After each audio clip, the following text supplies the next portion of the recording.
Hello everybody, welcome to the next race review for the British Touring Car Championship for the 2024 season. This time it is the Snetterton round and it is races 7 to 9, and with me is my good friend Ben. Say hello. Hello. And this one had a few new twists and turns for it, so it was pretty good. We had a new return, an old returnee who come back to the championship with Bobby Thompson. Signed with WSR, he'll be driving the BMW for the rest of the season, so it's great to see him look back behind the wheel. Great looking car too, which makes the grid come to 21 cars now.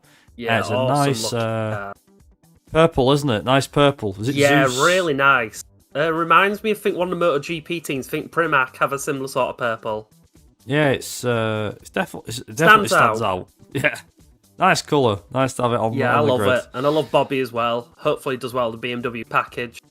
Yeah, he's always been one that he's always been stuck at the back of the grid, or he's been in mid-pack machinery. Rubbish we'll say. Cars up to the front though. He's usually whatever car he was in, he still managed to outpace it. Yeah, so it's going to be interesting. Done pretty good. He's done pretty good, but we had wet conditions, which meant that qualifying was as random as it gets. This weekend also saw 3 different tyre compounds as the new tyre norm for this one. Each race using one of the compounds, which meant that the race would be very unpredictable, along with the new hybrid rules. But moving into qualifying, we saw Group 1 with the eliminations of Ingram, Chilton, Moffat, Sumpton and Halstead, which was a very big shock. Group 2 saw eliminations of both the Vauxhalls, along with DeLeon and Osborne. Second round of qualifying saw the shock eliminations of Turkington and Pearson, along with Huff, Watson, Rowbottom and Smiley. Once the Fast 6 got underway, it was Jake Hill who came out on top, with Sutton and Morgan round out the top 3.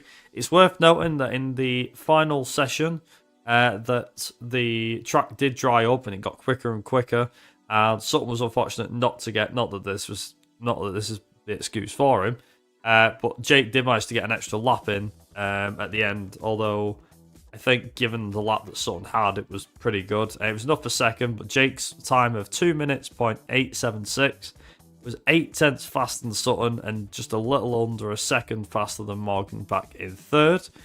And that was all it was for qualifying. Moving into the first race though, we had a great start by Hill with Thompson jumping Morgan for third going into turn 1.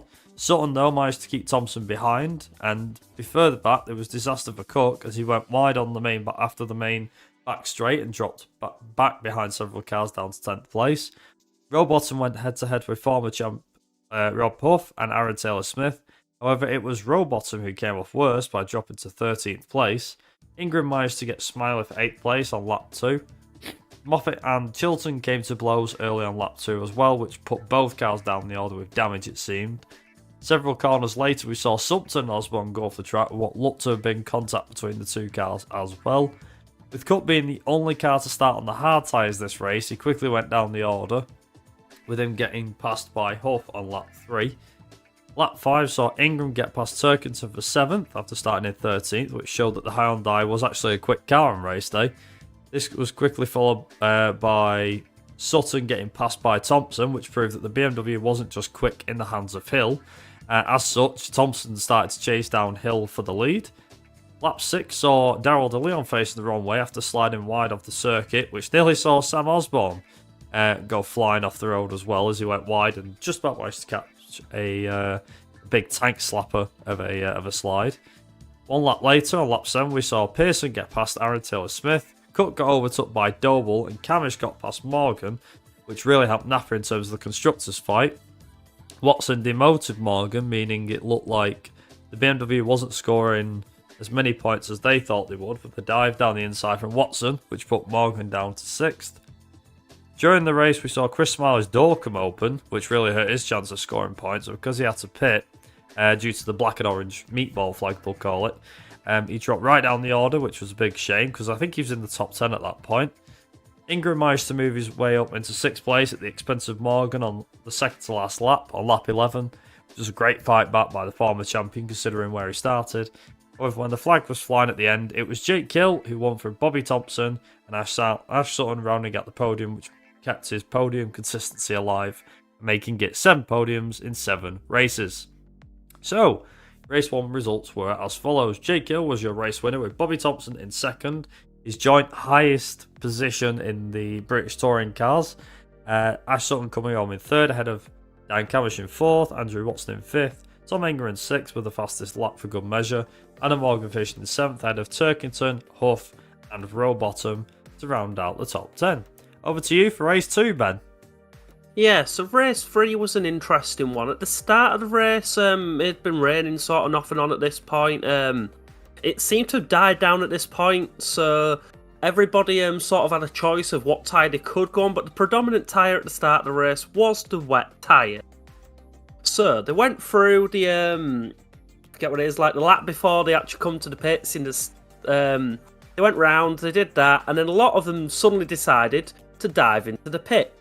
Didn't get all of them, but I managed to get like a lot of the main guys. It seemed that Ingram decided to do this. Sutton and Turkington were also in the pits. So at this point now, they have to start from the pits once the field has passed the pit start position. So once everybody in the field has passed them, they can then come out the pits to join the race. So Hill got a really good start. He went off, just gone.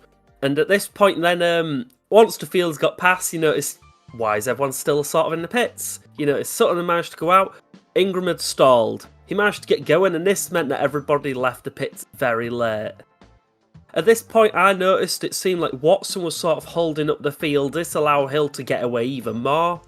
On to lap 2, Thompson and Hill, it's decided that they moved just before the start of the race. You could see sort of they re-showed it really later in the race.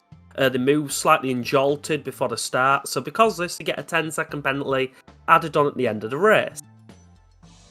Lap 3, Morgan now goes into the pits and joins in last on new tyres in 12th. Joins in on new tyres, very back of the grid.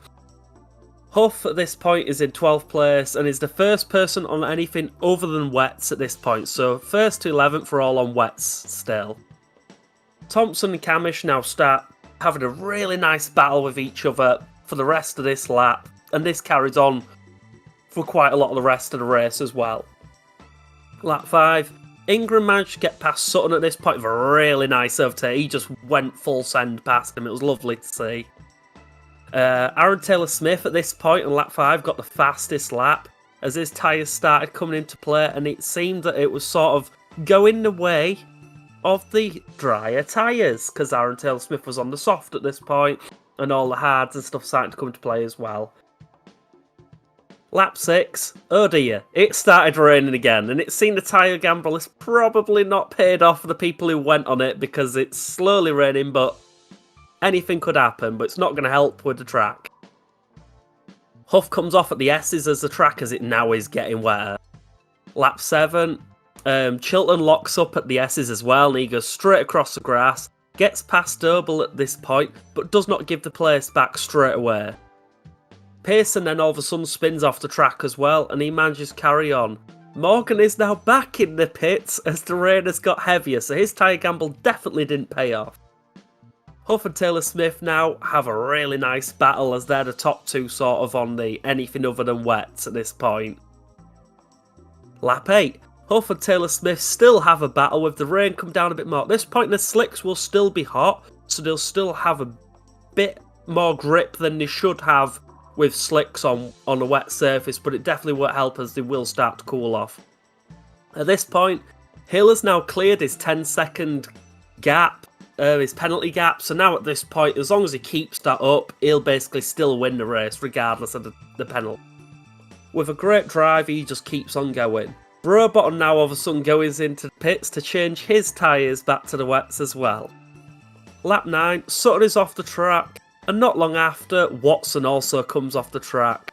But he just went into the corner with way too much speed. Like, I don't know what realm he thought he was on, but it just looked daft. Lap 10, Sutton is off and hits the tyre barrier with the left-hand side of his car pretty hard. Lap 11, he managed to get back around all of lap 10. He comes in the pits, changes to wets, and then goes back out and carries on.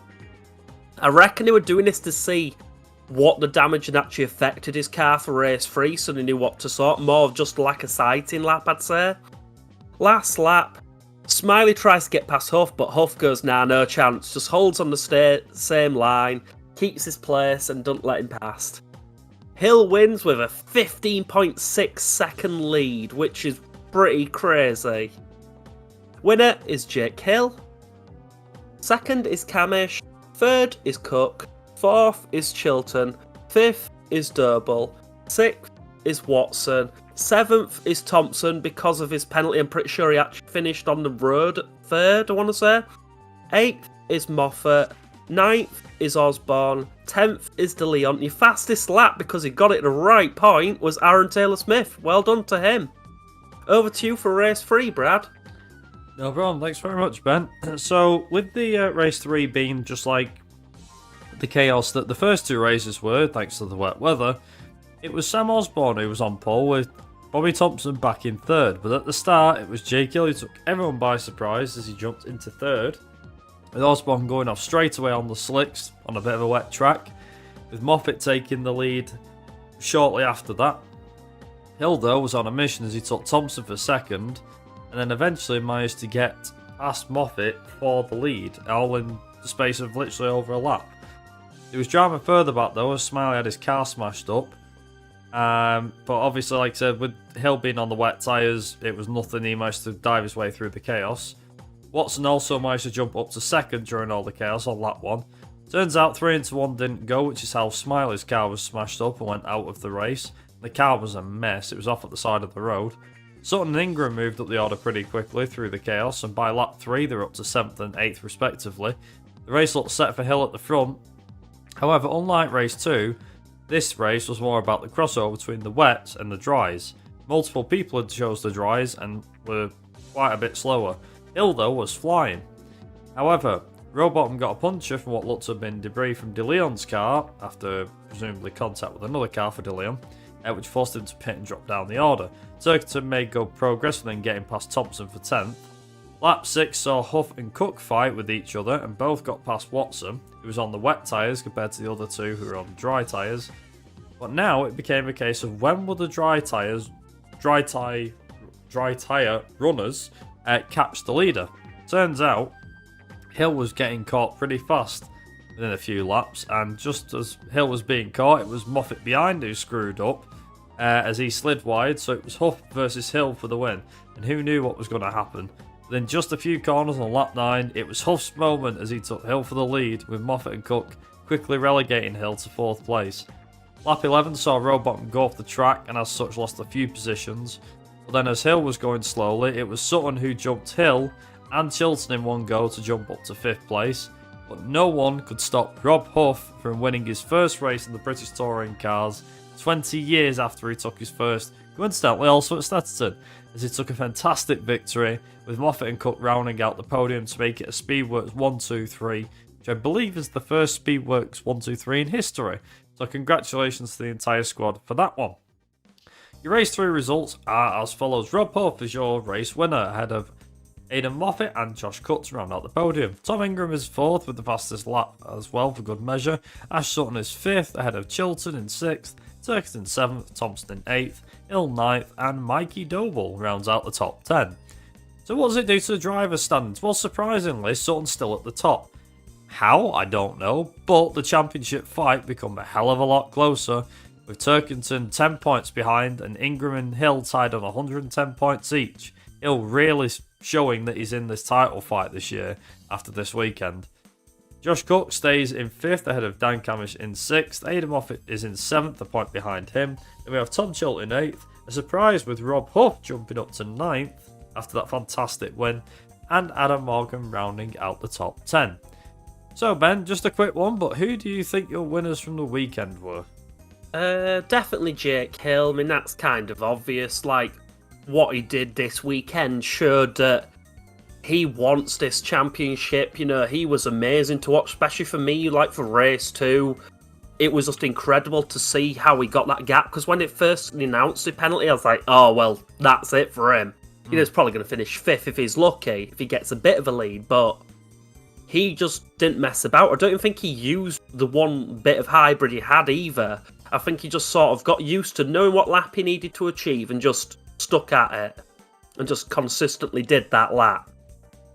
So he was amazing to watch. Obviously, a big Rob Huff fan myself. Rob Huff, it was awesome to see. I think the statistic was like it was near enough like 7,300 days since his last win, as like a meme laugh. So that was really nice to see. Like I said, I think it was also race free as well last time he got it. Yeah. That was awesome to see. And I'd also say Aaron Taylor-Smith, that fastest lap on race 2. Like, everybody else who was on the, like, harder compound tyres and all that at that point, they could have, people like Sutton and all that who was out there on that tyre at that exact same point. Yes, he was on the softer of the compounds, but people like Sutton could pull lap times out of a harder tyre, so whatever Aaron Taylor-Smith did at that point, he just nailed it, and then sadly, the weather just gave it out the following couple of laps, and that was it for that, really. But yeah, I'd say them three. Yeah, for me, I'd definitely agree with Jake Hill. It was the weekend he needed, given how Brands Hatch had turned out. That's for damn sure. Huff, obviously, again, you've turned me into a bit of a Huffy fan this year, Ben, I've got to be honest. Yeah, he's one of them, if you want to watch a he's back a likeable catalogue character. of... Yeah, he is as well. He's a proper, like, person for the fan. Bit like a Creasy, can we say? Is he I like would a, say like he a ain't Creasy? far off.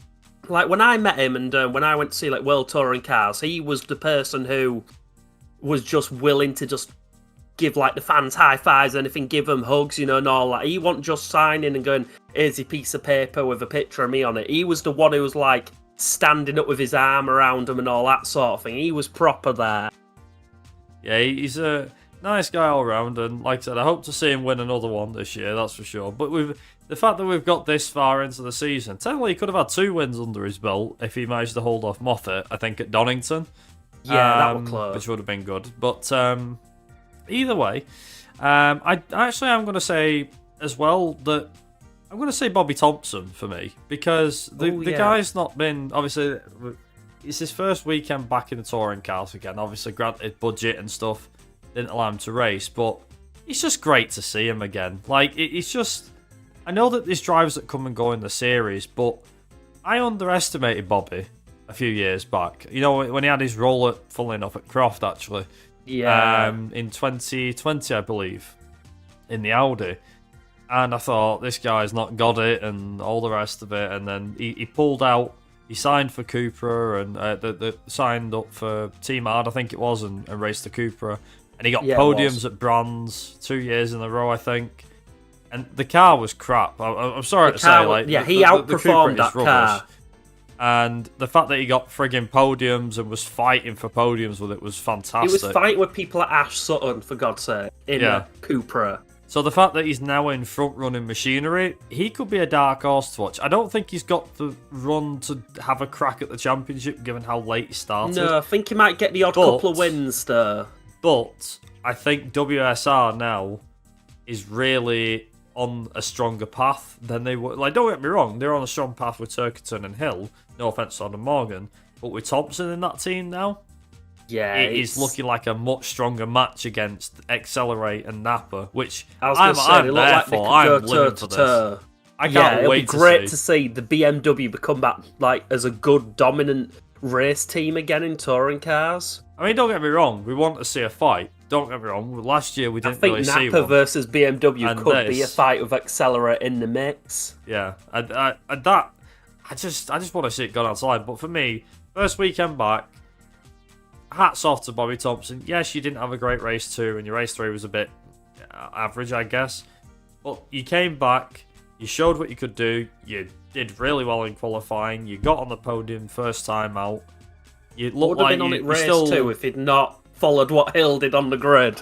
Yeah, and if you'd I think probably made a better tyre choice, he would have probably drove better. But that's beside the point. He's done really well. He's got everything to be proud of himself of. So hats off to him for that. Well done, Bobby Thompson. You definitely get the pause from me. Great to see you back on the grid, as I'm sure a lot of people said when you made your announcement. And thoroughly roll on Thruxton in 2 weeks' time. Which reminds us, we will be back in 2 weeks' time.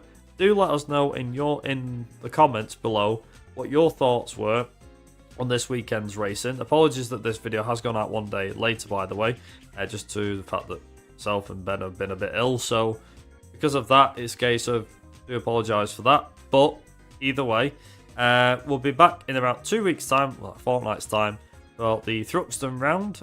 So hopefully you can join us then, and who knows what we'll be able to see happen there and then. But until then, we're going to wrap this up here. Thank you very much for watching and your continued support as always. And yeah, we'll see you guys in the next race review. So until then, thanks for watching, and of course, as always, ta-ra. Bye.